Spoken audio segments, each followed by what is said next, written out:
When God wants to bless you, He puts a person in your life. When the devil wants to punish you, he also puts a person in your life. Wisdom is knowing who sent who. I was at my lowest in February 2024. Business collapsed, fiancé left, I was 2 months behind on rent and sleeping in my car.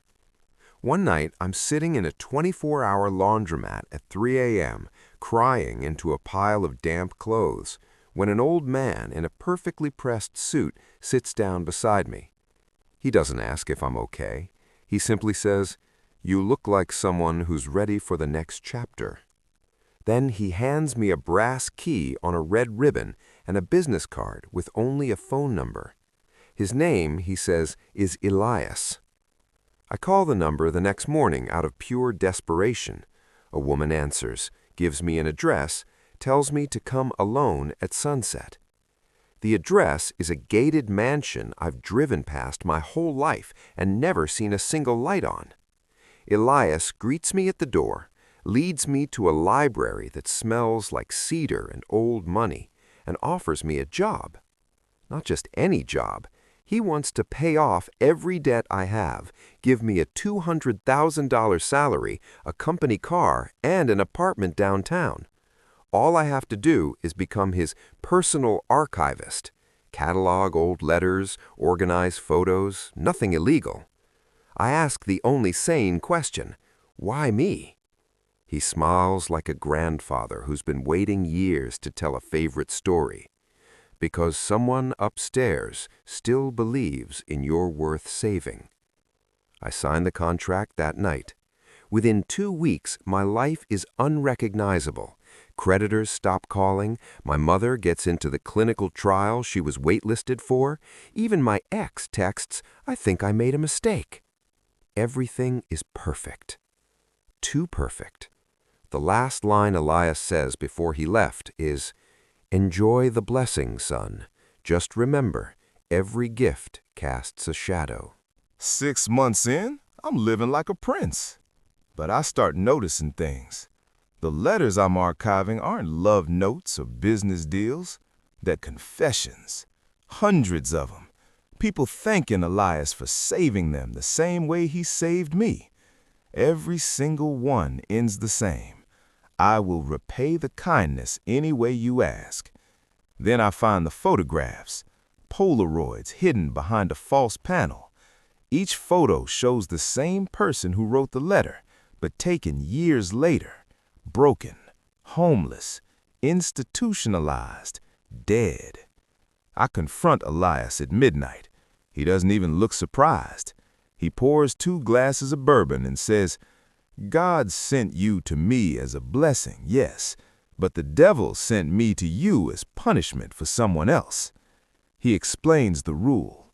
Every decade he must find one pure soul drowning in despair, lift them into paradise, and then, exactly on the 7th year, he claims a debt from someone that soul loves most. My mother's cancer trial? Paid for with another mother's life insurance. My apartment belonged to a man who vanished the day I moved in. My ex crawling back? Her new boyfriend just overdosed. The prosperity isn't a gift, it's bait. Elias leans forward, eyes suddenly ancient.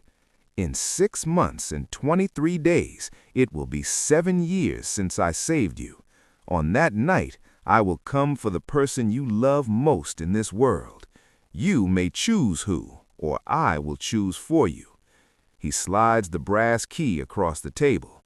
Or you can walk away tonight, lose everything I gave you, go back to the laundromat, but the people you love stay safe. I run out into the storm. I spent the next 6 months trying to outrun fate. Quit the job, moved 3 states away, changed my name. But the money kept appearing in my account. The apartment keys still worked. The trial kept curing my mom. On the exact 7-year mark, I wake up to find Elias sitting at my kitchen table. Same suit, same calm smile. It's time.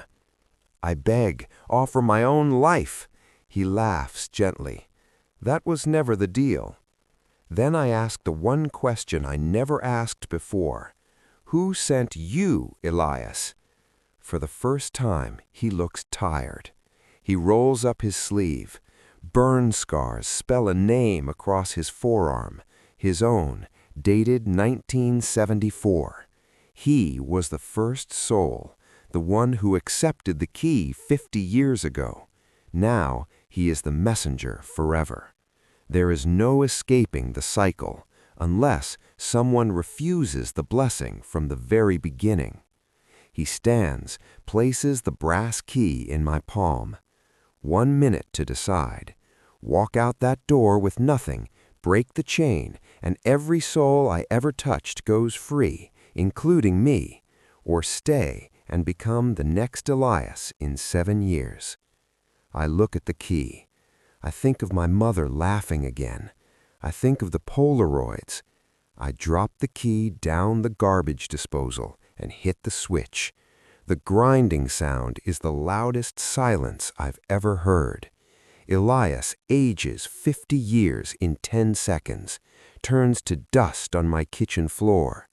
My phone buzzes with bank alerts. Every account zeroed. Mom's trial funding gone. Apartment evicted by morning. But the shadows lift. I walk out with nothing but the clothes on my back, and for the first time in 7 years, I feel light. Because wisdom isn't knowing who sent the person. Wisdom is knowing some doors were never meant to open.